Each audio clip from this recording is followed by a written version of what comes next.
If your calves feel like rocks and you have no idea how to release them, most calf stretches hit one muscle in one direction, but your calf is made of multiple muscles that work in multiple directions. In the next 10 minutes, we're gonna change that. We're gonna attack every muscle in your calf from every angle so you can run faster, jump higher, and comfortably walk a mile in any pair of shoes. Let's get started warming up in a down dog. Okay, so in 3, 2, 1, we're gonna walk that down dog. So we're gonna press up into a downward dog position. Hips are pointed out to the ceiling, and we're just gonna pedal our feet back and forth, see what feels tight, and try to find a range of motion that works well for you. We're just trying to activate and kind of warm up both those calves before we really get into the rest of our warm-up. If you kind of just want to do a static hold, that's fine as well, but we just kind of want to walk out that down dog right here. So in this down dog, I'm making sure I'm pressing my shoulders back, my hips are pointed up towards that ceiling, my shoulders are down my back and together. Now, even if you can't get your heels all the way down, just go as far as you can and get a little bit of that momentum going. So next we're gonna do a variation of that down dog. So we're gonna be back in that position, but our left foot is gonna be pointed out towards the side. So left foot is gonna go out towards that side, and we're gonna walk back. So I would say my foot's at about a 45-degree angle, and I'm pushing that heel back, and I'm still kind of walking out that down dog. I'm gonna walk my heels back a little bit further here, so I'm really getting those hips back into the ceiling, pointing that out to the side. And another thing I could do to really get a stretch in that outer part of that calf and that IT band is to really bend that opposite knee. We're pushing our weight back into our heels. That tailbone is pointed up towards the ceiling. So we're gonna see a lot of variations with our foot position today, and that is because our calf is a huge combination of a lot of muscles that have lots of different points of origin and insertion, and we wanna hit all of those instead of just one portion of it. So we're going to get that toe out on that opposite side. So I would say my toe's at about a 45-degree angle here. I'm pushing back into those hips, and to really get a stretch into that outer part of that shin and calf, I'm bending this left knee. So also when we talk about our calves, we really sometimes do this only going straight ahead, straight in front of us. And while that is a big portion of our calf, we have our gastrocnemius muscle, our soleus muscle, our anterior tibialis muscle, and others that kind of go through that calf and that shin. And given that they have multiple points of origin and insertion, and also that we point our calves in different directions in day-to-day life, we want to make sure we're hitting this from multiple angles and not just doing the same thing over and over again. That can help with our foot and ankle stability, our flexibility, so we can squat deeper, jump higher, and do all the fun things that we need our feet to support us. So next we're gonna do an anterior tibialis stretch. So I'm sitting back on my toes, my big toes are together like they're kissing, and I'm just holding here. Now you should feel this in your shin and in your foot. If you can't really feel this and you wanna do a little bit more, you can press your hands into the mat, tailbone is still on top of our heels, and you can lift up and really feel that in the front of those feet and that shin. If you want to hold, kind of go up and down, find what feels good for you. Remember to breathe, big inhale and exhale. We have less than 10 seconds left.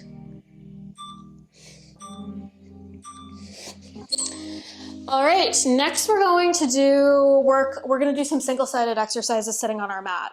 So first we're gonna do a forward fold on that left side with our toes straight. So I'm going to pin my tailbone down into the mat, hinge forward from my hips. If my knees have to bend so my tailbone stays into the mat, that's fine. And I'm gonna grab those toes. I'm not gonna do anything fancy with my toes here, just holding them. If you have trouble reaching your toes, one thing that could be helpful to grab here is either a yoga strap or something like a towel where you can just kind of lasso it around that foot. While I'm grabbing here, I'm not yanking, I'm just kind of giving the foot something to push into. rather than having this be a purely static stretch. If you can really feel this in your calf and it's a purely static stretch, keep doing that.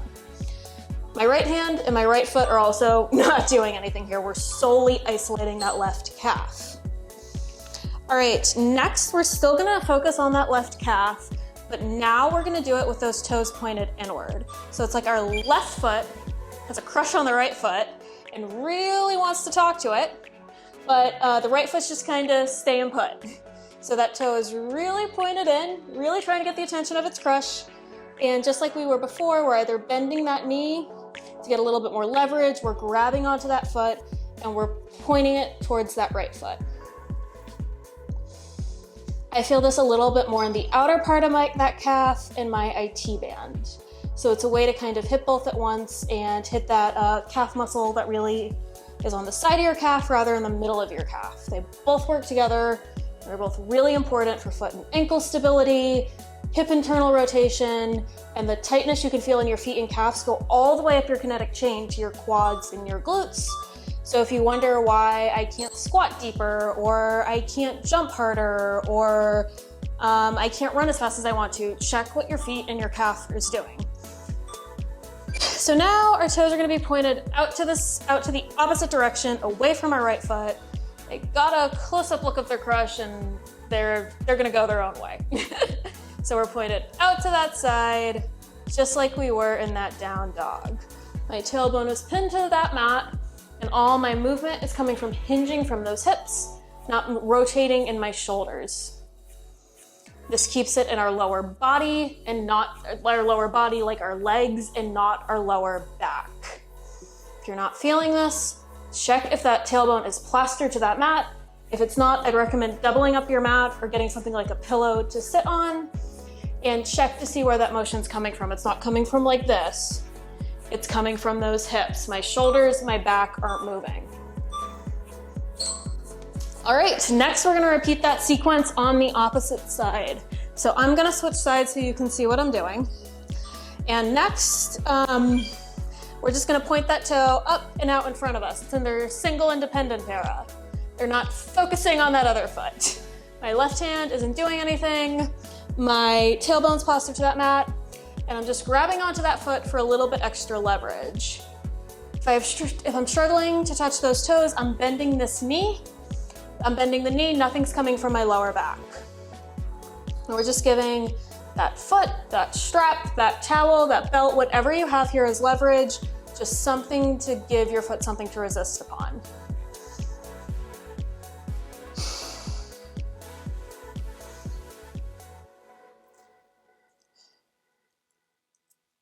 Just holding, remember to big inhale, exhale. All right, now the right foot, toes are gonna go in. So the right foot now has a crush on the left foot and it wants to figure out what's going on with that left foot. So toes are pointed in, I'm gonna grab and we're gonna hold. My hips are in a straight line, and now while we're doing things, while we're kind of going toes in, toes out, our entire body might have a tendency to lean alongside that, but you still want your hips to be in a straight line with the rest of your body. The way I check that for me is if my nose and my belly button are in a straight line. I also have my left hand out to the side to kind of help act as a counterbalancing weight here, so I'm not inclined to go rotate all the way off to the side.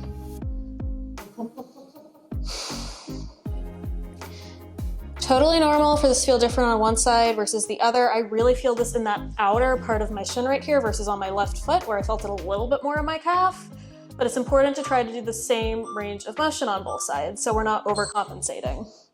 All right, now right foot all the way out in the other direction. It looked at the left foot and decided I'm gonna go my own way now. So we're gonna hinge from those hips, we're gonna bend those knees if we need a little bit extra leverage to grab those toes, and we're gonna point that right toe, all the way out to the side. My left toe's staying put, my left hand's doing nothing. Big inhale and exhale. So after you do a routine like this, I'd really encourage you just to see how different you feel like walking around. Do you feel your weight distributed a little bit differently on your foot?